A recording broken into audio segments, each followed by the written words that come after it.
When you're building an observatory like the James Webb Space Telescope, you want to make sure all the pieces fit together correctly.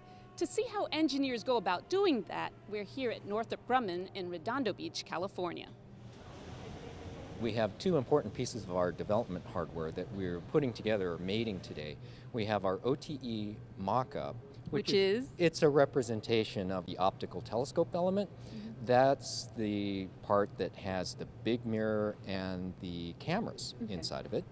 And we're putting it together with the integrated validation article. That's really just the Sunshield membranes attached to the space vehicle and the spacecraft part of it. How difficult is this process? I mean, you have a crew of, what, nine people here? That's right, that's right. We have 9 highly trained, highly skilled personnel here. The OTE mock-up weighs about 5,600 pounds, and we need to lift it very carefully so that we don't end up lifting it off level or having it swing uncontrollably. And we've got a couple of key pieces of equipment that are in the load train, that's between the hook of the crane and the actual thing that we want to lift, that are important to give us the information we need to do that lift safely.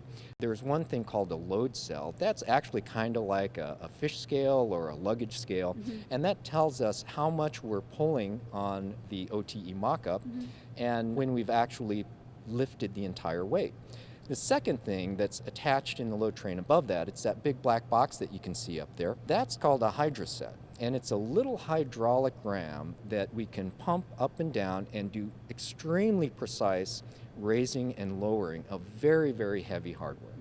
Now, this isn't exactly just like putting a couple of Lego pieces together. Your precision you mentioned, how precise do you have to be? Right. Well, the interfaces that we're putting together are accurate to a few thousandths of an inch. We've got a little more leeway here with this development hardware, but still the overall process is the same and the care that we take to put them together is exactly the same. So where are we now?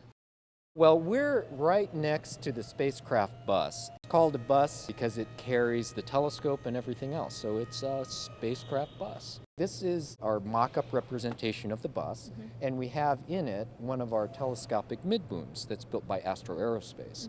And this is not flight-like, but it does telescope out to the full flight width. So basically the sun shield will be attached to this mid-boom and be stretched out. Yeah, that's right. There's actually a spreader bar that goes in on the end. That's a big kind of pole-like thing. You can see them on the forward and aft sides. They're the big gray bars. There'll be one out here, and it will be attached to some cables that are attached to our membranes, and as the mid-boom pushes out, it'll pull the membranes out and unfold it. Okay, Well, so let's see. Let's get going.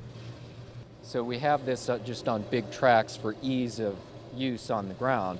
We don't need to actually have it deploy in a flight-like manner. We're just trying to get the motion correct so that we can check out our membrane. Now, the flight deployment doesn't go nearly this fast. Yeah, I didn't think so. Well, thank you so much for allowing us to visit with you guys while you put these two major pieces of the observatory together. Right. Well, it's an important event for us and a big risk burn down event, and we're just happy to have you out to record it for everybody. The next step is for the sides of the sun shield to be folded up all around this telescope mock-up that I'm in to make sure that everything's in place during launch. Thanks for joining us for this edition of Behind the Web.